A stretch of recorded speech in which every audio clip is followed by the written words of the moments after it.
Hi all, welcome to ജയ്ലേൺ. ഈ video ആർക്കുള്ളതാണെന്ന് അറിയാമോ? PSCക്ക് ലക്ഷക്കണക്കിന് അപേക്ഷകരുണ്ട്, ഒരുപാട് പേര് ഇത് പഠിക്കുന്നുണ്ട്. അതുകൊണ്ട് എനിക്കൊരു സാധ്യതയും ഇല്ല എന്ന് കരുതുന്നവർക്ക് വേണ്ടിയിട്ടുള്ളതാണ്. അങ്ങനെ കരുതുന്നത് ഒരു തെറ്റിദ്ധാരണയുടെ പുറത്താണ് എന്ന് പറയാനാണ് ബേസിക്കലി ഈ ഒരു വീഡിയോ ചെയ്യുന്നത്. ഓക്കെ, നിങ്ങൾക്കൊരു മോട്ടിവേഷൻ ആയിട്ട് എടുക്കാം, അല്ലെങ്കിൽ നിങ്ങളുടെ തെറ്റിദ്ധാരണ മാറ്റുന്ന ഒരു വീഡിയോ ആയിട്ട് എടുക്കാം. ഈ തെറ്റിദ്ധാരണ പല സ്റ്റുഡൻസിലും ഞാൻ കാണുന്നുണ്ട്. കാരണം ഓരോ PSC പരീക്ഷയ്ക്ക് അപേക്ഷിക്കാനുള്ള ഡേറ്റ് കഴിയുമ്പോഴും എത്ര പേര് അപേക്ഷിച്ചു എന്ന് പറഞ്ഞിട്ട് ഒരു കണക്ക് PSC പുറത്തു വിടാറുണ്ട്. ഈ കഴിഞ്ഞ കമ്പനി ബോർഡ് അസിസ്റ്റന്റിനും അങ്ങനെ ഒരു കണക്ക് വന്നു, ഏകദേശം 8 ലക്ഷം പേര് അപേക്ഷിച്ചു. അപ്പോൾ അത് കേൾക്കുമ്പോൾ തന്നെ എന്താണ്, പഠിക്കാനുള്ള കോൺഫിഡൻസ് പോകുന്നു എന്നാണ് പലരും പറയുന്നത്. പക്ഷെ നിങ്ങൾ മനസ്സിലാക്കേണ്ട കാര്യം, ഈ 8 ലക്ഷം പേരും നിങ്ങളായിട്ട് മത്സരത്തിന് വരുന്നില്ല. PSC എന്താണ്, നിങ്ങൾക്ക് ഫ്രീ ആയിട്ട് അപേക്ഷിക്കാൻ പറ്റുന്ന, ഫ്രീ ആയിട്ട് പോയി എഴുതാൻ പറ്റുന്ന ഒരു പരീക്ഷയാണ്. അങ്ങോട്ട് പോകുന്ന ഒരു ദിവസത്തെ നിങ്ങളുടെ കൂലി, യാത്രാ കൂലിയൊക്കെ മാത്രം മുടക്കിയാൽ മതി. അതുകൊണ്ട് എന്താണ്, ഒരുപാട് പേര് അപേക്ഷിക്കും. പിന്നെ കൺഫർമേഷൻ കൊടുക്കുമ്പോഴത്തേക്കും കുറച്ച് പേരും കൂടെ അതിൽ കുറയും. പിന്നെ കൺഫർമേഷൻ കൊടുത്തു എന്നതുകൊണ്ട് മാത്രം PSC പേടിപ്പിക്കുന്നുണ്ട്. എന്താണ്, നിങ്ങളുടെ രജിസ്ട്രേഷൻ ക്യാൻസൽ ചെയ്യും, നിങ്ങളുടെ അക്കൗണ്ട് ബ്ലോക്ക് ചെയ്യും എന്ന് പറയുന്നത് കൊണ്ട് ഒരു വഴിപാട് പോലെ പോയി എഴുതുന്ന ആൾക്കാരും ഉണ്ട്. അപ്പൊ നിങ്ങളുടെ മത്സരം ശരിക്കും എത്ര പേരോടാണ് എന്ന കാര്യത്തെ പറ്റി നിങ്ങൾക്ക് എന്ത് വേണം, നിങ്ങൾക്കൊരു ക്ലാരിറ്റി വേണം. എത്ര വേക്കൻസീസ് ഉണ്ട്, എത്ര പേര് ഇത് പ്രോപ്പർ ആയിട്ട് പഠിക്കുന്നുണ്ട്, അതുപോലെ തന്നെ എത്ര പേർക്ക് വരെ നിയമനങ്ങൾ കിട്ടാറുണ്ട്, അതിന്റെ ഒരു കട്ട് ഓഫ് മാർക്ക് എത്രയാണ്. ഈ കാര്യങ്ങളെ പറ്റിയിട്ടാണ് നിങ്ങൾക്ക് എന്ത് വേണ്ടത്, ശരിയായിട്ടുള്ള ഒരു ധാരണ വേണ്ടത്. കട്ട് ഓഫ് എത്രയായിരിക്കും, എത്ര വേക്കൻസി ഉണ്ട്, എത്ര വരെയൊക്കെ നിയമനങ്ങൾ പോകുന്നുണ്ട്, ഇതാണ് നിങ്ങൾ എന്താണ് ബോധവാന്മാരാകേണ്ട ഒരു കണക്കെന്ന് പറയുന്നത്. അല്ലാതെ എത്ര പേര് അപേക്ഷിച്ചു എന്നതല്ല. അപ്പൊ നിങ്ങൾ ആലോചിക്കുമ്പോൾ മനസ്സിലാക്കേണ്ട ഒരു കാര്യം എന്താണ്, 5 ലക്ഷം പേരൊക്കെ അപേക്ഷിക്കുന്ന പരീക്ഷയിൽ ഈ 5 ലക്ഷം പേരും PSCയുടെ സിലബസ് കവർ ചെയ്തിട്ടുണ്ടോ? PSCയുടെ സിലബസ് കവർ ചെയ്യുക എന്ന് പറഞ്ഞാൽ ഒരു ചെറിയ കാര്യമല്ല. കാര്യം നമ്മൾ 7ാം ക്ലാസ്, 8ാം ക്ലാസ്, 9ാം ക്ലാസ്, 10ാം ക്ലാസ് ഒക്കെ പഠിക്കുന്ന ടോപ്പിക്സ് ആണ്. നമുക്ക് ഈസി ആയിട്ട് വായിച്ചാൽ മനസ്സിലാവുന്ന കാര്യമാണ്. പക്ഷെ അത് കവർ ചെയ്ത് തീർക്കാനാണ് നമുക്ക് ബുദ്ധിമുട്ട്. കവർ ചെയ്ത് തീർത്തിട്ടുണ്ടോ എന്ന് ചോദിച്ചു കഴിഞ്ഞാൽ ഒരുപക്ഷെ നിങ്ങൾ തന്നെ തീർത്തിട്ടുണ്ടാവില്ല, സീരിയസ് ആയിട്ട് പഠിക്കുന്നവർ തന്നെ തീർത്തിട്ടുണ്ടാകില്ല. ഓക്കെ, എത്ര പേര് അത് ചെയ്ത് കാണും എന്നുള്ള കാര്യം നിങ്ങളൊന്ന് ആലോചിക്കുക. 8 ലക്ഷം പേര് അപേക്ഷിച്ചിട്ടുണ്ട്, ഓക്കെ, വെൽ ആൻഡ് ഗുഡ്. അതിൽ എത്ര പേര് കവർ ചെയ്തിട്ടുണ്ട്? PSCയുടെ സിലബസ് എന്ന് പറയുന്നത് എന്തൊക്കെയാണ്, എത്രയൊക്കെ കാര്യങ്ങൾ വരുന്നുണ്ട്? ഇത്രയും കാര്യങ്ങൾ വരുന്ന ഒരു കാര്യമാണ്. അതായത് പോളിറ്റി ഉണ്ട്, ജിയോഗ്രഫി ഉണ്ട്, ഹിസ്റ്ററി ഉണ്ട്, ഫിസിക്സ് ഉണ്ട്, chemistry, biology, English, Malayalam, IT, current affairs, കലാ, കായികം, സാഹിത്യം, സംസ്കാരം, മാത്സ്, എക്കണോമിക്സ്. ഇത്രയും വരുന്നതാണ് ഒരു 10th ലെവലിനും തൊട്ട് മുകളിലേക്കുള്ള ഒരു PSC പരീക്ഷ. 10th, 12th, ഡിഗ്രി ലെവലിൽ വരുമ്പോഴത്തേക്ക് ഇത്രയാണ് വരുന്നത്. ഇതിനൊപ്പം എന്ത് വരും, സ്പെഷ്യൽ ടോപ്പിക്കും കൂടി വരുന്നുണ്ട്. ഓക്കെ, പക്ഷെ ഇത്രയും പഠിച്ചാൽ തന്നെ നിങ്ങളൊരു PSC പരീക്ഷ എഴുതി പാസ്സാകാനുള്ള ഒരു ലെവലിലേക്ക് നിങ്ങൾ എത്തുന്നുണ്ട്. പക്ഷെ എത്ര പേര് ഇത് മൊത്തം കവർ ചെയ്യുന്നുണ്ട്? ഈ ഇംഗ്ലീഷ് എന്ന് പറഞ്ഞാൽ അതിന്റെ അകത്ത് പിന്നെയും വരും ഒരു 10 ടോപ്പിക്. 10 ടോപ്പിക്കിന്റെ അകത്ത് തന്നെ പല ലെവലിലുള്ള ക്വസ്റ്റ്യൻസ് വരുന്നുണ്ട്.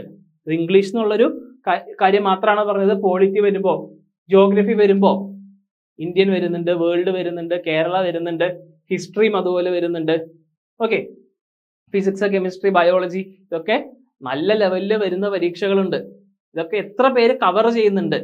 അപ്പൊ നിങ്ങളുടെ ഈ ഒരു ചിന്തയ്ക്ക് ഒരുപാട് പേര് അപേക്ഷിക്കുന്നുണ്ട്, ഒരുപാട് പേര് പഠിക്കുന്നുണ്ട് എന്നുള്ള ഒരു തെറ്റിദ്ധാരണ നിങ്ങൾ ആദ്യം മാറ്റിയാൽ തന്നെ നിങ്ങൾക്ക് പല പരീക്ഷയ്ക്കും ഇപ്പൊ എത്രയാണ്, 3000+ വേക്കൻസി വരുന്ന പരീക്ഷകൾ നിങ്ങളുടെ മുമ്പിലുണ്ട്.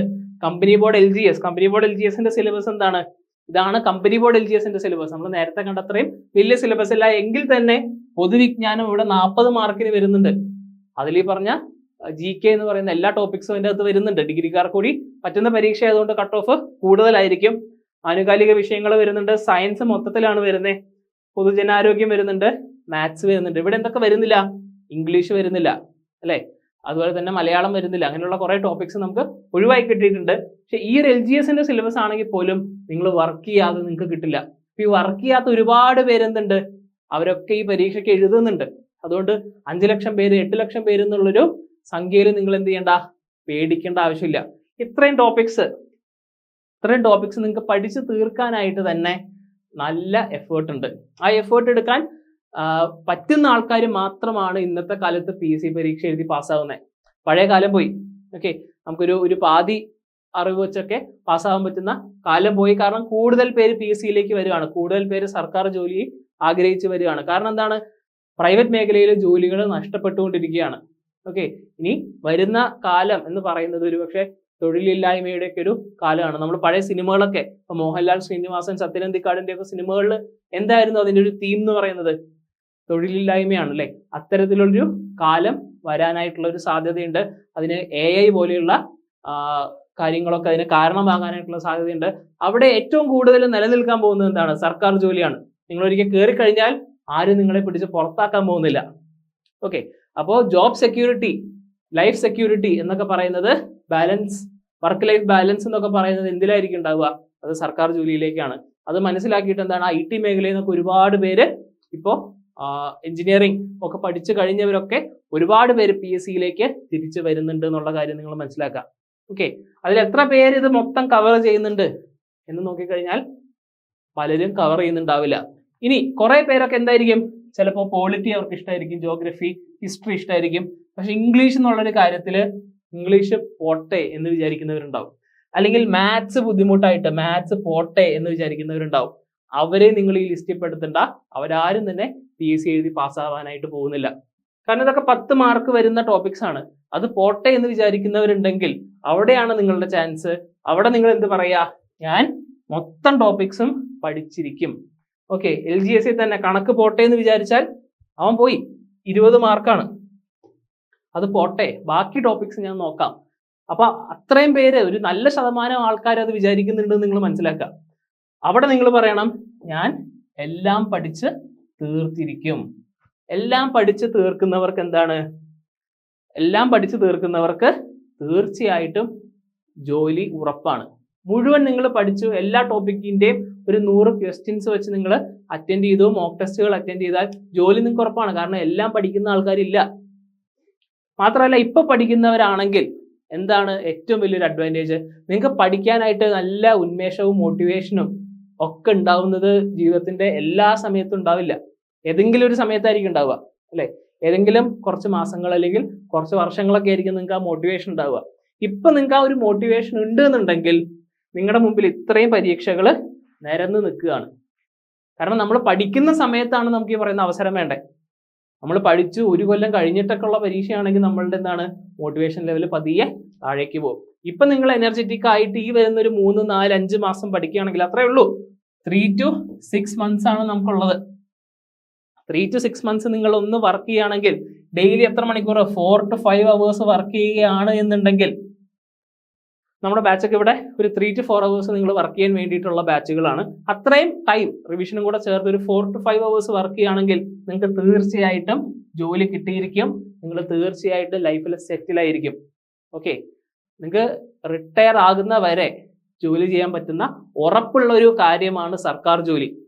കാരണം ഇത്രയും അവസരങ്ങളുണ്ട്. നിങ്ങൾ പഠിക്കുകയാണെങ്കിൽ PSC പരീക്ഷകളുടെ മാത്രം ചാകരയല്ല ഈ വരുന്നത്, റാങ്കുകളുടെ കൂടി ചാകരയാണ്. നിങ്ങൾ ജോലിയിൽ കയറുന്നവരെ ശ്രദ്ധിച്ചിട്ടുണ്ടെങ്കിൽ അറിയാം, അവർ ഏതെങ്കിലും ഒരു പരീക്ഷയ്ക്ക് വേണ്ടി മാത്രം പഠിച്ച് അതിൽ മാത്രം റാങ്ക് ലിസ്റ്റ് വരുന്നവരല്ല.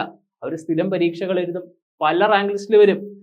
ഒരുപക്ഷെ LGS ആയിട്ട് കയറുന്ന ഒരാളായിരിക്കും സെക്രട്ടേറിയറ്റ് അസിസ്റ്റന്റ് ആയിട്ടോ യൂണിവേഴ്സിറ്റി അസിസ്റ്റന്റ് ആയിട്ടോ ഒക്കെ 1 കൊല്ലം കഴിഞ്ഞിട്ട് ജോലിക്ക് കയറുന്നത്.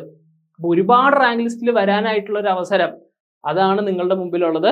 കമ്പനി ബോർഡ് ഉണ്ട്, അസിസ്റ്റന്റ് പ്രിസൺ ഓഫീസർ ഉണ്ട്, മെയിലും ഫീമെയിലും ഉണ്ട്, VFA, വെബ്കോ, LDC ഇത് രണ്ടും വരാനിരിക്കുന്നു. CPO, CEO വരുന്നുണ്ട്, എക്സാം വരുന്നുണ്ട്. CEOന്റെ SI, assistant jailer, excise inspector പുതിയതായിട്ട് വിളിച്ചിട്ടുണ്ട്. യൂണിവേഴ്സിറ്റി അസിസ്റ്റന്റ് ആണ് പുതിയതായിട്ട് വിളിച്ചത്, അത് വിളിച്ചിട്ടുണ്ട്. കമ്പനി ബോർഡ് അസിസ്റ്റന്റ് എന്താണ് 2 പരീക്ഷയായിട്ട് നടത്തുന്നുണ്ട്. അതും ഒരു 3000-4000 വേക്കൻസി ഉള്ളൊരു ഡിഗ്രി പരീക്ഷയാണ്. അത്രയും വേക്കൻസി ഉള്ള പരീക്ഷകൾ വരുന്നുണ്ട്. ഇത് മൊത്തം കൂട്ടുമ്പോൾ ഏകദേശം എത്ര വേക്കൻസികളുണ്ട്? ഏകദേശം ഒരു 15000-ത്തിനടുത്ത് വേക്കൻസികൾ വരുന്നുണ്ട്. ഓക്കെ, അത്രയും വേക്കൻസികൾ ഈ വരുന്ന 2-3 കൊല്ലമായിട്ട് ഫില്ലാവാൻ പോവാണ്. 2 കൊല്ലമായിട്ട് ഫില്ലാവാൻ പോവാണ്. 2027 ജനുവരിയിലാണ് കമ്പനി ബോർഡിന്റെ ഒക്കെ റാങ്ക് ലിസ്റ്റിന്റെ കാലാവധി തീരുന്നത്. അപ്പൊ നിങ്ങളിപ്പോൾ പഠിച്ച് കൃത്യമായിട്ട് റാങ്ക് ലിസ്റ്റിൽ വരികയാണ് എന്നുണ്ടെങ്കിൽ 2027 ജനുവരി കഴിഞ്ഞൊരു നിയമനം എവിടെ നിന്നായിരിക്കും? ഈ വരുന്ന പരീക്ഷയിൽ നിന്നായിരിക്കും. അതായത് ഒരു 15-16 മാസം കൊണ്ട് ഉയർന്ന റാങ്ക് ഉണ്ടെങ്കിൽ നിങ്ങൾക്ക് ജോലിയിൽ കയറാനുള്ള ഒരു അവസരമാണ്. അതിന് നിങ്ങൾ മാറ്റി വെക്കേണ്ടത് എന്താണ്? 3 to 6 months 4 to 5 hours daily. ഈ 4-5 മണിക്കൂർ ഒരുമിച്ച് നിങ്ങളൊരു സ്ഥലത്ത് ഇരിക്കണം എന്നില്ല. നിങ്ങൾക്ക് എന്ത് ചെയ്യാം, ഓൺലൈൻ ആയിട്ടുള്ള മെത്തേഡുകൾ വഴിയാണ് പഠിക്കുന്നത്. 2 മണിക്കൂർ രാവിലെ ഇരിക്കാം, 1 മണിക്കൂർ ഉച്ചയ്ക്ക് ഇരിക്കാം, 2 മണിക്കൂർ രാത്രി ഇരിക്കാം. ആകെ വേണ്ടത് എന്താണ്? കൺസിസ്റ്റൻസിയും ഡിസിപ്ലിനുമാണ് വേണ്ടത്. അപ്പൊ ആ കൺസിസ്റ്റൻസിയും ഡിസിപ്ലിനും ഒക്കെ ഉണ്ടാക്കാനായിട്ട് നിങ്ങൾക്ക് എന്ത് വേണം? കുറച്ച് മോട്ടിവേഷൻ വേണം. ആ മോട്ടിവേഷന്റെ ഓപ്പോസിറ്റ് ആണ് എന്ത്? ഈ തെറ്റിദ്ധാരണയൊക്കെ ഉണ്ടെങ്കിൽ നമ്മുടെ മോട്ടിവേഷൻ ഒക്കെ താഴേക്ക് പോകും. അതിന് വേണ്ടിയിട്ടാണ് ഞാൻ ഈ ഒരു വീഡിയോ എടുത്തത് തന്നെ. കുറച്ച് സ്റ്റുഡൻസ് അവരുടെ സംശയത്തിൽ നിന്നാണ് ഞാൻ ഈ ഒരു വീഡിയോ എടുക്കുന്നത് തന്നെ. കാരണം ഇത്രയും പേര് അപേക്ഷിക്കുന്നുണ്ട്. ഞാനൊരു ബിഗിനറാണ്. ഈ ബിഗിൻ ചെയ്യുന്ന സമയത്ത് തന്നെ എനിക്ക് 8 ലക്ഷം പേരായിട്ടൊക്കെ കോമ്പീറ്റ് ചെയ്യാൻ പറ്റുമോ? നിങ്ങൾ 8 ലക്ഷം പേരായിട്ട് കോമ്പീറ്റ് ചെയ്യുന്നില്ല. 3000 വേക്കൻസി ഉള്ള ഒരു പരീക്ഷയിൽ ഒരുപക്ഷെ നിങ്ങൾ കോമ്പീറ്റ് ചെയ്യുന്നത് നന്നായിട്ട് പഠിക്കുന്ന ഒരു 10,000 പേര് ആയിട്ടായിരിക്കും. അത്രയും പേരൊക്കെ നന്നായി പഠിക്കുന്നുള്ളൂ. ഓക്കെ, അത്രയും പേരെ മുഴുവൻ സിലബസും, ഞാൻ ഈ പറഞ്ഞ മുഴുവൻ സിലബസും ഒന്ന് കവർ ചെയ്തിട്ട് പരീക്ഷയ്ക്ക് വരുന്നവരായിട്ടുണ്ടാവുകയുള്ളൂ. മുഴുവൻ സിലബസ് ഒന്നും ആരും കവർ ചെയ്യുന്നില്ല. ഞാൻ പറഞ്ഞ പോലെ വെറുതെ വന്ന് പരീക്ഷ എഴുതുന്നവരുണ്ട്, കൺഫർമേഷൻ കൊടുത്തു പോയി എന്നതുകൊണ്ട് PSCയെ പേടിച്ച് വന്ന് പരീക്ഷ എഴുതുന്നവരുണ്ട്. അതുപോലെ തന്നെ കുറെ ടോപ്പിക്ക് വിട്ട് കളഞ്ഞിട്ട് വന്ന് പരീക്ഷ എഴുതുന്നവരുണ്ട്. ഇവരാരും എന്ത് ചെയ്യാൻ പോകുന്നില്ല? PSC പാസ്സാകാൻ പോകുന്നില്ല. അവിടെ PSC പാസ്സാവുന്നത് ആരായിരിക്കും? ഞാൻ ഒന്നും വിട്ട് കളയില്ല. മാത്സ് എനിക്ക് അറിയില്ലെങ്കിൽ ഞാൻ ഡെയിലി 1 മണിക്കൂർ അതിന് വേണ്ടി മാറ്റി വെച്ചിരിക്കും. ഇംഗ്ലീഷ് എനിക്ക് അറിയില്ലെങ്കിൽ ഞാൻ ഷോർട്ട് കട്ട് വെച്ചിട്ടാണെങ്കിലും ഞാൻ പഠിച്ച് ആ 10 മാർക്കിൽ ഒരു 7-8 മാർക്കെങ്കിലും ഞാൻ വാങ്ങിച്ചിരിക്കും എന്ന് ഉറപ്പ് ഉള്ള ആൾക്കാർ മാത്രമേ ഇന്നത്തെ കാലത്ത് എന്ത് ചെയ്യുള്ളൂ? PSCയിൽ കയറി പോവുകയുള്ളൂ. ഓക്കെ, അപ്പൊ ഞാൻ പറഞ്ഞു വന്നത് ഇതാണ്. നിങ്ങൾ കോമ്പീറ്റ് ചെയ്യുന്നത് ഒരുപക്ഷെ 3000 വേക്കൻസി ഉള്ള ഒരു പരീക്ഷയിൽ 10,000 പേരായിട്ടായിരിക്കും.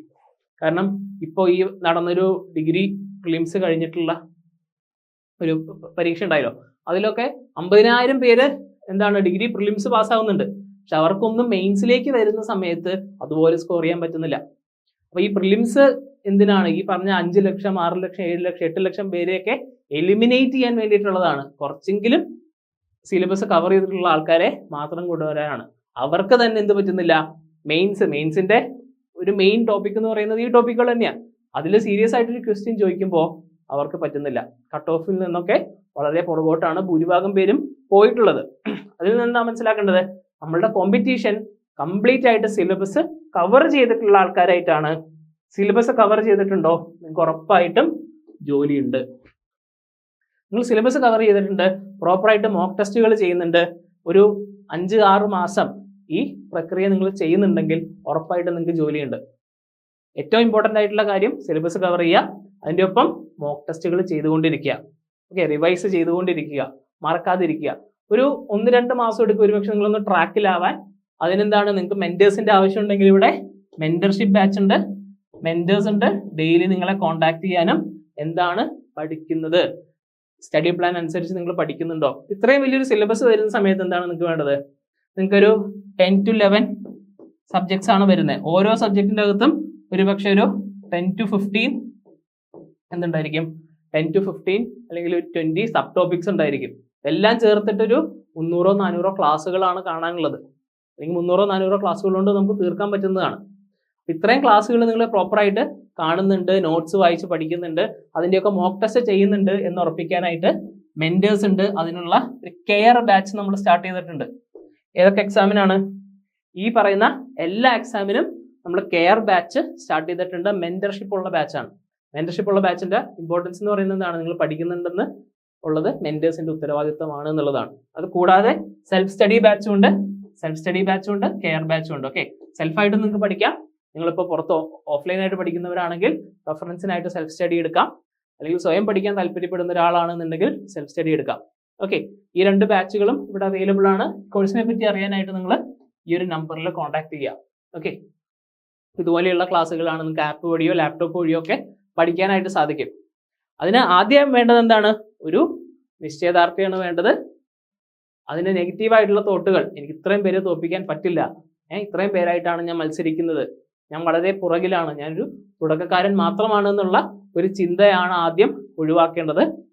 നിങ്ങൾ സിലബസ് പഠിച്ചു തീർക്കാൻ തീരുമാനിച്ചിട്ടുണ്ടെങ്കിൽ ഉറപ്പായിട്ട് നിങ്ങൾക്ക് ജോലി കിട്ടിയിരിക്കും. കാരണം ഇത് മുഴുവൻ പഠിച്ചിട്ട് PSC പരീക്ഷയ്ക്ക് വരുന്ന ചുരുക്കം ചില ആൾക്കാരേ ഉള്ളൂ. അതിലൊരാൾ നിങ്ങളാണെങ്കിൽ തീർച്ചയായിട്ടും നിങ്ങൾക്ക് ജോലി ഉണ്ടായിരിക്കും. എന്തെങ്കിലും ഡൗട്ട് ഉണ്ടെങ്കിൽ ഈ ഒരു നമ്പറിൽ കോൺടാക്ട് ചെയ്യുക. Thank you.